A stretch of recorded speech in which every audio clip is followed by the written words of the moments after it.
Yo, what's up mga ka-recap? This is Himanwa Badi Tagalog Recap. Pero bago tayo magsimula, huwag kalimutang i-like, i-subscribe, at i-click ang notification bell para hindi mo miss ang mas marami pang epic recaps. Let's go! Inactivate ni Song Woo ang kanyang kakayahang Smell of Death. Dahil dito, lumambot at humina ang kakayahan ng goblins. Kitang-kita ang takot sa kanilang mga mukha at napaurong pa sila. Sa isipan ni Song Woo, isang malamig na ngiti ang pumutok, sabay utos na simulan na daw ang pangangatay. Sa kabilang banda, mula sa gilid, ang mga estudyante ay nababahala sa loob ng cafe na nag-aabang sa mga mangyayari. Nakita nila ang epektong na skill ni Song Woo. Halatang nagtataka kung para saan yung kakayang inactivate ng ating bida. Dahil sa kanilang paghina, sinamantala ng undead summons ni Song Woo ang sitwasyon at unang umatake. Sumugod ang mga kalansay at walang awang ginilit ang mga goblin. Hindi rin nagpaawat si Song Woo gamit ang kanyang sibat upang tarakan ang bawat kaaway sa kanyang harapan. Sa sobrang galing ni Song Woo, walang kalaban ang nakakasabay. Habang nakatingin lang na nasa likod, takot naman si Minsu na nakatago kay Lee. Nang masaksihan nito ni Lee ang pangyayari, nalilitong bulong niya na plano lang sana niyang obserbahan muna ang sitwasyon bago tumakas. Pero, pinatay ni Song Woo ang lahat ng ganun lang kadali. Napansin ni Song Woo na ang natitirang goblin ay nagtangkang tumakas paakyat sa hagdanan. Sumigaw siya na barikadahin ang hagdanan para hindi sila makalayo. Sinunod ito ng mga kalansay ang utos at matagumpay nilang hinarangan ang mga daan ng pagtakas. Pinapakita nito ni Song Woo ang kanyang kakayahan na pasunurin ang undead. Sa kanyang isipan, kapag nakita ng mga tao na kontrolado niya ang mga kalansay na ito, magiging malino sa kanila na kaya niyang kontrolin ang sitwasyon. Kailangan lang nilang talunin ang boss ayon sa patakaran. At ang pagsama-sama ay ang pinakaligtas daw na paraan. Ginamit nila ang synergy skill at ang item niya na Spirit of the Wild upang taasan ang critical attack at tsansa ng kanyang mga tagasunod. Sa puntong iyon, napagtanto ni Song Woo na ang mga goblin ay hindi gaanong banta. Gayunpaman, alam niyang mas malakas pang nilalang ang darating sa hinaharap. Dahil sa ginawang aksyon ni Song Woo, nakuha nito ang atensyon ng mga estudyante at ibang mandirigma. Nasaksihan nila na napapasunod ni Song Woo ng maayos ang mga kalansay. Dahil dito, namangha ang mga estudyante at pinag-uusapan siya. Ayon pa nga ng isa, mabuti na lang daw at nandito siya. Naging mausisa na ang mga estudyante kung ano ang pagkakakilanlan niya. Tugon naman ng isang estudyante na parang senior daw nila sa creative writing department. Samantala, ang huling goblin ay muntik ng makatakas.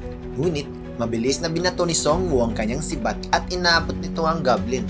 Sa isang iglap, natuldukan ang laban. Kaya, namangha ang mga estudyante sa nasaksihan. Napakomento na lang sila na grabe at napakalupit daw ng taong yan. Di sila makapaniwala na taga creative writing department siya. Labis ang bilib ng mga estudyante at di na daw sila mangangamba kung nandito siya. Matapos mapatay ang lahat ng goblins, napagtanto ni Song Woo na walang item na nahulog sa mga normal na halimaw. Ngunit isang mensaheng lumitaw. Napapatay mo ang 20 na halimaw, kapalit ay isang roulette ticket. Ikaw ay ika-34 sa kasaysayan na nakamit ng unlimited rating. Limitado ito sa 100 tao. Nagtaka si Song Woo sa mensahe na to at wika niya na wala daw siyang inventory at iniisip kung saan niya ito pwedeng magamit. Sa huli, pinuri niya ang kanyang mga undead. Ngunit sa hindi may paliwanag na paraan, kumakagat-kagat ng kanilang mga ngipin ang mga undead bilang paraan ng papahayag ng saya. Napaurong na lang ang ating bida at si Han-Ho. Matapos mapatay ang lahat ng goblin, nagbalik sina Song Woo at Han-Ho kay Lee. Tahimik at litong-lito si Lee, hindi makapaniwala sa nangyari. Lumapit si Song Woo at tinanong kung nakatulong ba daw siya. Upang inisin si Lee at dahil dito, nakakunot ang noo ni Lee at tila nainis. Pumasok na sina Song Woo sa cafe at nagsalita. Wika niya sa mga estudyante na dapat basahin daw ang lahat ng mensahe sa pintuan upang malaman nila na hindi talaga ito mabubuksan dahil sa mahiwagang spell na nakapalibot dito. Kaya, ang mga estudyante ay halatang nag-aalala at nagtatanong kung ano pa ba ang kailangan nilang gawin upang makalabas. Itinuro ni Song Woo ang mensahe sa pintuan. Nakasulat dito may isang boss monster na kailangang talunin sa loob ng gusali. Ang mga estudyante ay nagkatinginan at nag-alala. Napagtanto nila na may katwiran ng sinabi ni Songwoo. Wika ng ating bida ay may 2 oras na lang sila at kailangan nilang talunin ang boss monster na nagtatago. Kung hindi daw nila ito matatalo, hindi niya alam kung ano ang mangyayari. Pero sigurado siya na hindi ito maganda. May isang estudyanteng naglahad ng kanyang naranasan. Ayon sa kanya, nakita daw niya ang boss monster na nasa rooftop. Dahil noong una, doon daw siya nagyoyosi tapos bigla na lang may isang malaking halimaw ang lumitaw. At sa kasamaang palad ay ang kanilang propesor ay naabutan ng halimaw. Dahil dito, naitakda na ang layunin. Napagpasya nila Songwoo na suriin ang rooftop. Kaya, nagtanong si Songwoo sa mga kasamaang estudyante kung sino ang gustong sumama upang talunin ang halimaw. Ngunit, wala man lang ni isa ang tumingin o kaya pumayag na sumama kay Songwoo. Isinuksok ni Songwoo ang pagkadismaya sa sarili. Sa isipan niya, wala naman talagang susunod daw sa kanya. Kahit anong pag-asang ibigay niya, ang kalaban na isang boss monster. Malamang, walang gustong sumama. Tumingin na lang si Hanwoo at nagsimulang maghinagpis kung pwede lang ba daw manatili siya dito. Tugon naman ni Songwoo para agad maiwasan ang anumang argumento, agad niyang tinanggihan ito dahil kinakailangan daw si Hanwoo upang magbigay ng buff ang kanyang mga kalansay. Sa nakaraang kabanata, ang buff na tinutukoy ni Songwoo ay ang synergy effect na ipinapatupad sa mga labanan ng kupunan at ang detalye kaugnay sa kakayahan ni Hanwoo. Kung makokolekta nila ang mga kagamitan na may parehong uri, magkakaroon sila ng dagdag na benepisyo o buff. Pinapawatig nito na mas mahusay ang kanilang magiging kalamangan kung magtutulungan bilang isang kupunan. Dahil sa pagtanggi ni Songwoo sa kanya, umiiyak ito habang nag-aalok na ibibigay na lang daw niya ang kanyang dagger. Tugon naman ni Songwoo na di rin niya daw yan kailangan. Habang sila ay nag-uusap, bigla na lang nagpahiwating ng kanyang opinyon ang isa sa mga estudyante. Siya si Yoon Jisoo, isang tiger hunter, 3-star at medyo mayabang na nagpahiwatig na kahit makipaglaban daw sila sa boss monster, na sa tingin niya ay hindi pa rin sila magtatagumpay dahil magiging panggulo lang yan sila sa hallway at hindi na daw sila kailangan pang isama dahil mas makakaambag pa ang mga kalansay kaysa sa kanila. Tugon naman ni Songwoo na medyo peligroso sa kanyang sarili na wala daw nakakalam kung gaano kalakas ang boss monster. Kaya, niyaya pa rin niya si Lee kung gusto ba daw niyang sumama. Ngunit, tugon naman ni Lee na pilit pinapakita ang kanyang kumpiyansa na mas mabuti pa daw na maiwan siya upang maprotektahan niya ang mga estudyante.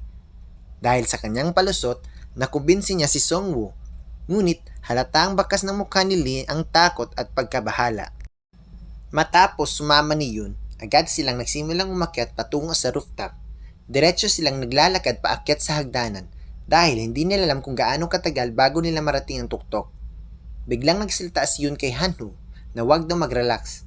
Bago pa matapos ang kanyang sinasabi, napansin ni Yoon ang 2 goblin na lumitaw mula sa kanilang likuran at sa itaas ng hagdanan. Agad naman nag-utos si Songwoo na atakihin nila ang likuran.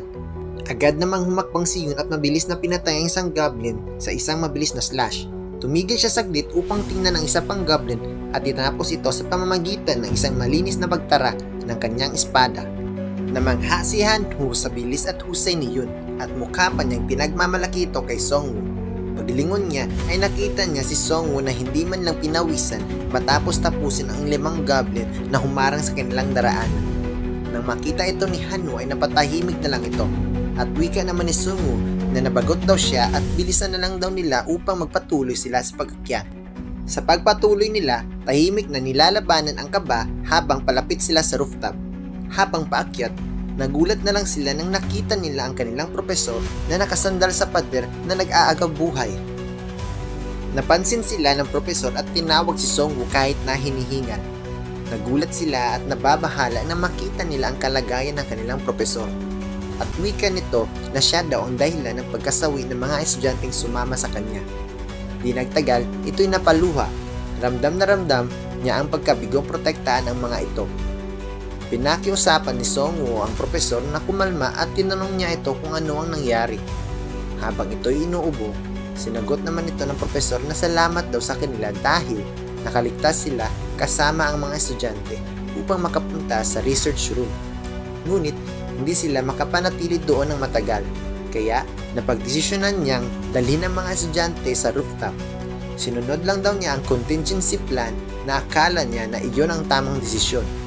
Ngunit nandun daw ang mas nakakatakot na halimaw na isang pinapaslang ang mga estudyanteng nagtitiwala sa kanya.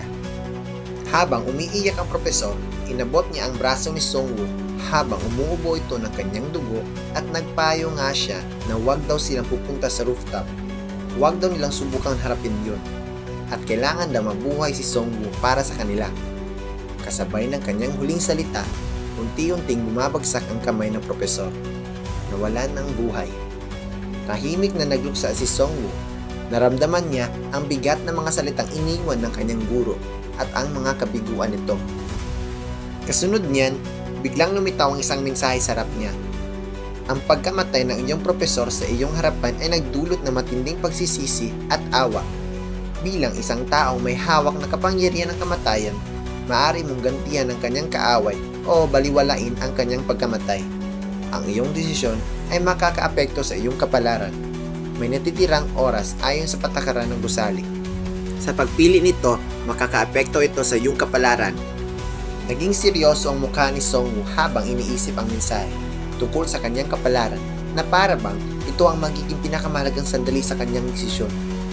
Ramdam niya ang pagkahinayang at galit sa mga pangyayari. Tahimik si Hanwoo ngunit nagtanong din kay Songwoo na kung magpapatuloy pa rin ba raw sila sa rooftop. Ang mga mata nito ay puno ng determinasyon. Walang ibang sagot na kailangan dahil malinaw sa kanyang tingin na magpapatuloy sila hanggang sa dulo. Pagkalipas ng ilang minuto ng tahimik ngunit tensiyosong pag-akyat, ay sa wakas ay narating na nila ang rooftop.